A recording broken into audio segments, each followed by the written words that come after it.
Shalom saudara, apa kabar? Luar biasa. Saya percaya dimanapun saudara berada, kita semua diberkati. Penyertaan Tuhan luar biasa menyertai memberkati kita. Sebelum kita menikmati firman Tuhan, turunkan kepala kita berdoa. Terima kasih Bapak, kembali pada saat pagi siang hari ini Tuhan kami boleh bersama-sama untuk bisa menikmati firman-Mu, berbicara kepada setiap kami. Pakai hamba-Mu Tuhan, tutup bungkus dan kuasa darah-Mu, nyatakan perkataan, nyatakan isi hati-Mu Tuhan, memberkati setiap kami. Di dalam nama Yesus kami siapkan hati kami. Semua yang siap diberkati sama-sama katakan amin. Haleluya. Saudara, buka bersama dengan saya firman Tuhan dari 2 Raja-Raja 6 ayat 15 sampai dengan 17. Firman-Nya berkata, ketika pelayan abdi Allah bangun pagi-pagi dan pergi keluar, maka tampaklah suatu tentara dengan kuda dan kereta ada di sekeliling kota itu. Lalu berkatalah bujang itu kepadanya, celaka tuanku, apakah yang akan kita perbuat?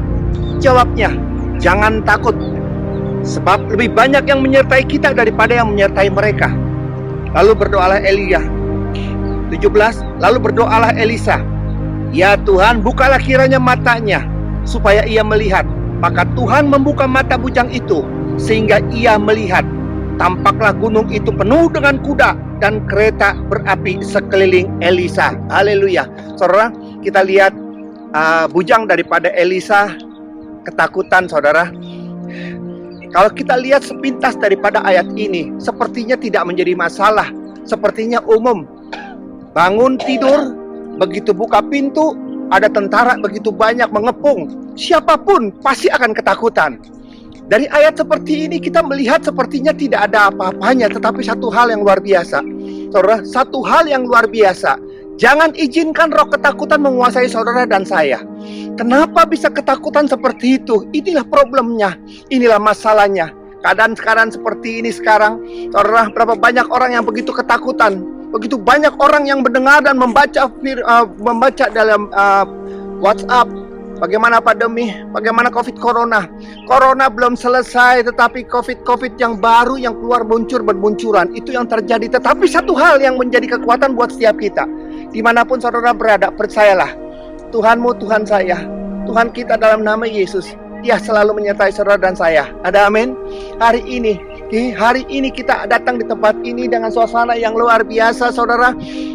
Saya berucap syukur Pak Haryanto bawa saya ke tempat ini, Pak Joni bawa saya ke tempat ini. Kalau saudara pergi ke Sentul, jangan lupa dengan Pak Joni. Bukan kopi Joni, Pak Joni. Amin. Karena dia akan menuntun setiap kita jalan-jalan tempat yang indah, tempat yang enak, dan untuk kita bisa rileks di sini. Saudara, mari kita teruskan firman Tuhan. Firman-Nya berkata luar biasa. Kenapa bujang itu ketakutan? Kalau saja kita tahu, kalau saja kita tahu siapa bos yang kita layani. Kalau saja itu bujang tahu yang dia layani adalah Elisa, dia harusnya tidak perlu takut dan khawatir. Karena apa? Karena dia tahu kapasitas daripada bosnya itu luar biasa. Coba saudara perhatikan ayat 8 ya saudara, ayat 8. Raja negeri Aram sedang berperang melawan Israel. Ia berunding dengan pegawai-pegawainya. Lalu katanya, ke tempat ini haruslah kamu keturun menghadang. Saudara, bayangkan saudara, kapasitas kemampuan Elisa luar biasa, saudara. Ada musuhnya Raja Aram di sana. Raja Aram sedang berunding, rapat. Di kantornya, di tokonya, di tempatnya, dia rapat di sana. Tapi yang luar biasa, Elisa di tempat yang berbeda. Raja Aram rapat di sana. Bisanya Elisa tahu apa yang dirapatkan hasil daripada rapat itu. Sampai Raja Aram berkata, ini pasti ada pengkhianat. Ini pasti ada mata-mata. Kenapa apa yang kita rapatkan di sini kok bisa musuh? Kok bisa Elisa tahu? Saudara, kalau saja kau tahu siapa bosmu, kalau saja kau tahu siapa yang kau layani, kau tidak perlu takut dan khawatir. Karena apa? Bayangkan kalau Elisa ada dan dia bisa tahu semuanya, semua apa yang ada di dalam meja rapat. Saya terlalu percaya, dia akan punya kekuatan. Dia punya perasaan yang begitu kuat dan yakin. Karena apa? Karena Elisa bisa diandalkan. Itu yang terjadi, saudara. Dan bukan saja itu, saudara. Lihat ayat ke-9. Tetapi abdi Allah menyuruh kepada Raja Israel untuk mengatakan, awas, jangan lewat dari sini, tempat ini ada orang ini ada. Jadi semua tempat-tempat hasil daripada rapat itu dibocorkan oleh Elisa. Sehingga maksud rencana daripada musuh itu dibatalkan, itu digagalkan. Itu yang luar biasa, saudara. Saudara, kalau saja kita tahu, saudara, bagaimana pelayanan daripada Elisa. Kapak kejebur di sungai, lempar batu, itu kapak bisa keluar lagi, saudara. Bisa timbul sendiri. Itu luar biasa. Kapak bisa timbul sendiri, saudara. Dan kita lihat lagi, Naaman sakit kusta. Zaman dulu sakit kusta itu tidak ada obatnya. Tetapi Elisa, dia bisa bernubuat dan berkata, jeburkan dirimu di sungai 7 kali, kau akan tahir. Dan ternyata memang kusta yang tidak ada obatnya itu bisa disembuhkan hanya dengan 7 kali jebur di sungai itu. Itu yang luar biasa, saudara. Siapa? Itulah Elisa. Siapa lagi Elisa? Saudara, dengan 20 roti keping, 20 keping roti jelai, bisa memberi makan 200 orang. Itu luar biasa, 100 orang. Dan ada lebihnya lagi, saudara. Itulah Elisa. Bagaimana sepak terjangnya, bagaimana luar biasanya dia. Kalau kita tahu siapa yang kita layani, powernya seperti apa, harusnya kita tidak perlu takut. Harusnya kita tidak perlu khawatir, karena kita tahu bos kita luar biasa. Itu yang terjadi. Bukan saja sampai seperti itu, saudara. Ingat, ada minyak, minyak di janda dengan minyak, dengan tepung segegam. Cuman bisa bikin 2 roti buat anaknya dan buat dia. Sesudah itu dia tinggal tunggu mati. Tapi di situ Elisa bernubuat dan berkata, ya, lakukan itu, tapi buat dulu untuk saya, sisanya buat kamu. Ini pendeta yang kurang ajar, saudara. Bukan mendahului jemaat, tetapi mendahului dia. Tetapi satu hal yang luar biasa, kalau kau setia, kalau kau percaya, minyak dan tepung itu tidak habis-habisnya. Dan terbukti, minyak dan tepung itu tidak habis-habisnya. Itulah Elisa. Dan apa yang dilakukan lagi? Bukan saja dia bisa mengubah, bukan saja dia bisa dengan 20 keping roti jelai, itu bisa membuat 100 orang makan dan sisanya bersisa. Bukan saja minyak dan tepung itu bisa terus sepertinya beranak, dan bukan saja itu, saudara, bahkan anak daripada janda itu mati, didoakan dan hidup lagi. Saudara, kalau engkau punya bos seperti Elisa yang begitu powerful, urapan Tuhan menyertai, memberkati luar biasa, harusnya kita tidak perlu takut dong. Harusnya kita tidak perlu khawatir. Karena apa? Karena kita percaya Elisa itu luar biasa. Tapi hari ini kita lihat, kita baca Elisa, bujang daripada Elisa bangun pagi, dia ketakutan. Karena judul khotbah saya pada saat pagi siang hari ini adalah, saudara tahu gak sih, saudara, siapa yang saudara layani? Saudara tahu siapa yang saudara layani?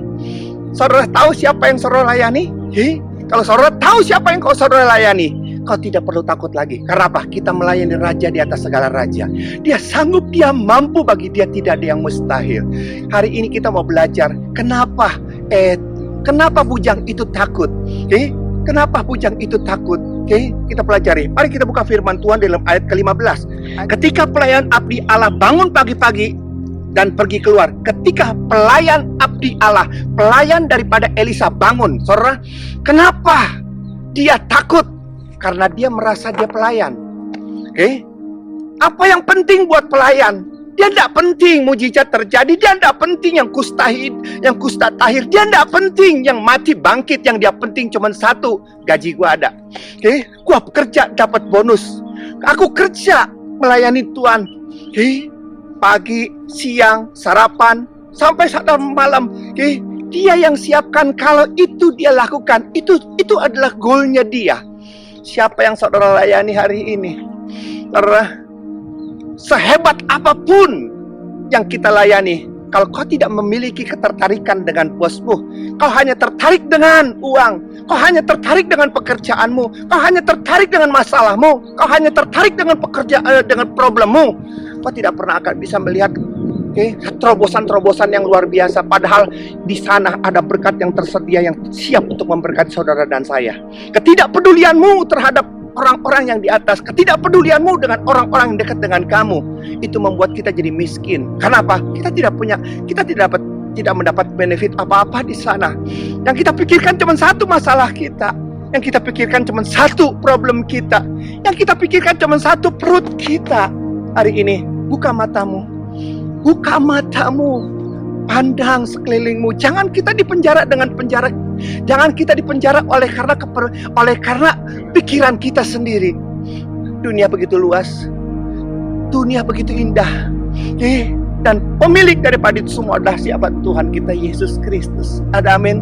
Saudara, ini yang terjadi. Coba kita lihat firman Tuhan, saudara. 2 Raja-Raja 5 ayat 20. Berpikirlah Gehazi bujang Elisa, abdi Allah. Sesungguhnya tuanku terlalu menyegani Naaman orang Aram ini dengan tidak menerima persembahan yang dibawanya. Demi Tuhan yang hidup, sesungguhnya aku akan berlari mengejar dia dan menerima sesuatu daripadanya. Lalu Gehazi mengejar Naaman dari belakang. Ketika Naaman melihat ada orang berlari-lari mengejarnya, turunlah ia dengan segera dari atas kereta dan mendapatkan dia dan berkata, "Selamat." Jawabnya, "Selamat. Tuanku Elisa menyuruh aku mengatakan, baru saja datang kepadaku 2 orang muda dari pegunungan Efraim dari antara rombongan Nabi. Baiklah, berikan kepada mereka setalenta perak dan 2 potong pakaian." Saudara, haleluya. Bujangnya Elisa itu ada 2. Yang pertama adalah Gehazi. Yang kedua yang barusan kita baca. Yang barusan kita baca. Dia melayani Elisa. Yang dia layani cuma pekerjaannya. Dia tidak peduli Elisa melakukan apa. Dia tidak peduli di sana. Yang dia peduli cuma gajinya dia. Bujangnya yang pertama adalah Gehazi. Dia boleh melayani Elisa, tetapi yang dia lihat di sini adalah uang. Begitu Naaman, saudara pernah, saya percaya saudara pernah baca itu kisah Naaman. Dia panglima Raja Aram. Dia datang dengan sakit kusta. Dia datang ke sana dan berharap Elisa keluar dan menumpang tangan dan dia diberkati pulang bawa kesembuhan. Tetapi yang terjadi, Gehazi keluar dan berkata, "Ceburkan dirimu 7 kali di sana. Ceburkan dirimu di sana." Naaman berkata apa? "Abada dan Parpar sungai di Damsyik itu lebih bersih daripada sungai Yordan ini. Kenapa aku harus mandi di tempat ini?" Dia marah. Dia pergi gusar hatinya. Tapi untung ada orang waras di sana dan berkata, "Bos, disuruh yang susah, bos mau melakukan nggak?" Mau. Dikasih yang susah, dikasih yang gampang, kenapa nyari yang susah? Udah jebur aja. Akhirnya jebur. Singkat cerita, Naaman tahir. Naaman disembuhkan. Begitu dia sembuh, dia datang kepada Elisa. Dia bawa persembahan. "Aku berikan persembahan." Elisa berkata apa? "No, aku tidak perlu itu." Elisa menolak persembahan. Tetapi Gehazi melihat, duit di depan mata, kenapa tidak mau diambil? Munafik kali kan? Elisa nggak mau, aku mau. Diuber ke sana, diuber saudara. Dia minta itu, mengatasnamakan si Elisa. Itu yang terjadi. Apa kata Elisa? "Kau dapat uangnya, kau dapat penyakitnya, ya kusta." Itu yang terjadi. Saudara lihat, Elisa punya bujang 2, Gehazi dan 1 bujang ini. Tapi lihat, bagaimana si Elisa waktu dia melayani Elia. Kita baca firman Tuhan dari 2 Raja-Raja 2. 2 Raja-Raja 2, saudara, ayat 9 sampai dengan 10. Dan sesudah mereka sampai di seberang, berkatalah Elia kepada Elisa, "Mintalah apa yang hendak kulakukan kepadamu sebelum aku terangkat daripadamu." Jawab Elisa, "Biarlah kiranya aku mendapat 2 bagian dari rohmu." Berkata Elia, "Yang kau minta itu terlalu sukar. Tetapi jika engkau dapat melihat aku terangkat daripadamu, akan terjadilah kepadamu seperti yang demikian. Dan jika tidak akan terjadi." Oh, haleluya saudara. 2 bujang Elisa. 1 motivasinya adalah uang. Yang 1 motivasinya adalah kerja. Semata-mata kerja yang terbaik, dapat gaji, dapat bonus. Itu. Tapi Elia dan Elisa melayani Elia. Dia jadi bujangnya. Dia bukan sekolah teologi di sana. Rombongan nabi yang 50 rombongan nabi di Gilgal, di Betel, di Yordan, itu rombongan nabi. Kalau Elisa bujang toh. Tapi satu hal luar biasa saudara, dia tidak melayani. Dia tidak melayani pekerjaan seperti itu. Dia mau yang dia inginkan cuma 1. Yang tidak diinginkan oleh orang lain. Dia inginkan roh yang daripada Elia. Roh yang ada dalam Elia, itu yang dia perlukan, itu yang dia inginkan. Luar biasa saudara. Itu yang luar biasa saudara. Maaf, kalau saudara ke tempat ini, Saudara, di sini tempat orang kaya semuanya. Apa yang saudara inginkan di tempat ini? Saudara berharap, kapan gua kaya? Kapan gua kaya? Saudara pernah ketemu dengan Pak Joni? Luar biasa. Luar biasa tempat ini. Rumahnya gede, luar biasa. Apa yang saudara lihat di sana? Yang saudara lihat?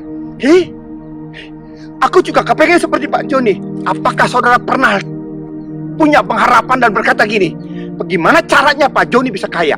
Itu lebih daripada sekedar menginginkan harta orang lain. Bagaimana caranya dia bisa kaya dengan cara yang sama? Penyertaan Tuhan membuat kita bisa lebih kaya daripada itu semua. Ada amin? Saya teringat dengan satu ilustrasi kesaksian yang luar biasa. Saudara, saya baca ini kesaksian orang kaya di Hong Kong. Orang kaya di Hong Kong, dia luar biasa kayanya. Dia punya supir, biasalah orang kaya punya supir. Supir itu kerja sudah bertahun-tahun dari sejak dia merintis pekerjaan sampai dia pensiun di situ, sampai dia sudah tua. Makanya bosnya itu karena lihat sudah tua, kasihan pensiun, dibikin pensiun gitu loh. Dia bilang, dia bawa ke kantor dan berkata, kamu sudah melayani saya jadi supir saya, terima kasih. Dari saya masing belum apa-apa, sekarang saya sudah seperti ini, kata gitu loh. Kemudian dia berkata, ya udahlah, ini aku pensiunin, disuruh pensiun dan dia dapat tunjangan di sana. Begitu dikasih tunjangan 1 juta Hong Kong dolar, saudara, dikasih 1 juta Hong Kong dolar di sana, kurang lebih seperti itu, saya lupa berapa. Apa yang reaksi daripada si supirnya? Supirnya berkata, bos, gak usah lah bos, gak usah. Loh, kamu kurangkah dengan pesangon seperti ini? Oh enggak, bukan seperti itu bos, jangan salah paham, katanya. Bukan kurang, maksud saya sudah punya lebih dari itu, udah lebih banyak. Loh, kamu kok bisa? Kamu kan hanya supir saja, kok kamu bisa punya uang banyak? Langsung supirnya berkata gini, bos, saya tuh nyupir, buka telinga saya. Setiap kali bos pergi dan setiap kali bos saya antar di tengah kemacetan bos itu bisnis di sana. Bos kan pialang saham. Di sana bos berkata, beli yang ini, lepas yang ini, jangan beli yang ini, jangan tahan yang ini, lepas ini, segala sesuatu. Dari saya tidak ngerti, saya belajar dikit-dikit. Diawali saya ketemu dengan teman, saya bicara sama teman-teman, jangan beli saham ini loh, jangan beli yang ini yang dibeli. Mereka dengar, mereka tuh beli tanpa mereka sadar dan berkata, bener lu. Jadi kehadiran saya waktu saya pulang kerja dari tempat bos, saya selalu ditunggu sama teman-teman.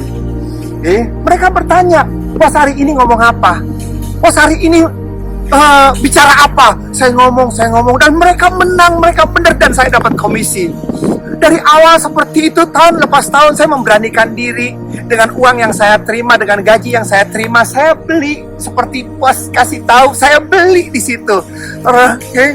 Tanpa disadari saya jadi punya uang banyak, sukses berhasil. Karena apa? Karena bos tadi, gitu loh. Jadi maksudku bukan saya menolak berkat ini. Saya terima kasih kerja di tempat ini. Saya kerja di tempat bos. Saya kerja di tempat bos. Goalnya saya bukan gaji. Saya kerja di tempat bos. Goalnya saya adalah informasi. Informasi itu mahal lebih daripada gaji. Disitulah saya dapat, disitulah saya kaya, disitulah saya berhasil. Terima kasih bos. Bukan saya menolak pesangon ini. Saya sudah mendapatkan lebih banyak daripada itu semua. Saudara yang kasih Tuhan, lihat. Seorang supir, dia bukan sekedar untuk menyupir, dia bukan sekedar untuk kerja cari uang, tapi dia bukan telinga. Dia tahu siapa bosnya. Dia tahu bosnya pialang yang luar biasa. Dan disitulah dia, di situ dia ngambil kesempatan untuk berani melangkah. Dan lihat, dia kerja bukan hanya untuk gaji, dia bekerja bukan hanya untuk gaji itu, dia bekerja untuk informasi dan itu lebih mahal daripada gaji dan dia dapat lebih daripada itu semua. Hari ini saya di tempat ini, saya mau berkata kepada saudara, siapa yang saudara layani? Siapa yang saudara layani? Saudara tahu gak sih? Kita adalah hambanya daripada Allah. Sekarang saya tanyakan kembali kepada saudara, apakah saudara tahu siapa dia? Dia pencipta alam semesta. Segala sesuatu terjadi oleh karena dia. Engkau melayani raja di atas segala raja. Kemudian apa benefitnya? Apa benefitnya kalau hari ini kau masih takut? Kalau hari ini kau masih khawatir dan takut, cemas di sana. Saya takutnya saudara tidak kenal siapa Allah yang kau layani. Kau datang kepada Dia hanya semata-mata usahamu, bangkrutmu, sakit penyakitmu, problemmu semata-mata. Tapi hari ini saya mau berkata, kenalilah Dia. Kenalilah Dia. Kalau kau kenal Dia, lebih daripada segala-galanya. Jemaat bertanya begini, Pak, memangnya kalau kita datang hanya untuk diberkati, emangnya nggak boleh? Bukan seperti itu, saudara. Masalahnya, saudara, kalau doamu tidak dijawab, kalau kebutuhanmu tidak dipenuhi, kau akan marah-marah, kau akan meninggalkan Dia. Tapi kalau kau kenal siapa Allah yang kau sembah, sekalipun doamu tidak dijawab, sekalipun masalahmu tidak diselesaikan, kau tidak pernah akan pergi meninggalkan, karena kau tahu Dia tidak pernah terlambat. Percayalah, kenalilah siapa Allah yang engkau sembah. Amin. Tundukkan kepala kita berdoa. Terima kasih Bapak, kami sudah menerima Engkau sebagai Tuhan dan Juru Selamat. Kalau selama ini kami tidak mengenal Engkau secara pribadi, kami datang hanya menuntut kebutuhan kami, sakit penyakit kami, kekurangan kami, problem kami, pergumulan kami semata-mata. Tapi firman mengingatkan kepada setiap kami, jangan kami seperti bujangnya Elisa. Dia datang hanya untuk gaji, untuk pekerjaan. Jangan seperti bujangnya Elisa si Gehazi. Dia datang hanya untuk uang dan untuk berkat. Tetapi biarlah kami seperti Elisa yang menginginkan roh daripada Elia lebih daripada segala-galanya. Mampukah jemaatmu, ajari mereka untuk mengandalkan Engkau, khususnya dalam keadaan seperti ini, untuk tetap mengandalkan Engkau dan percaya kepada Engkau bahwa Engkau ada segala-galanya, bahwa kami menyembah, kami melayani Allah, Raja di atas segala raja. Terima kasih Bapak, memberkati negara kami, Presiden, Wakil Gubernur, Dr. Suster dan semua jajarannya. Tutup buku pegang dan kuasa darmu. Kami percaya pada ini Tuhan akan segera berakhir, karena ada orang benar yang selalu berdoa, karena ada Tuhan yang menguasai segala sesuatu. Terima kasih Bapak, kami Yesus mengucap syukur untuk berkat. Haleluya, amin. Demikian saudara, firman Tuhan pada saat kesempatan hari ini. Sampai jumpa dalam sesi yang akan datang. Tuhan Yesus memberkati. Amin. Shalom.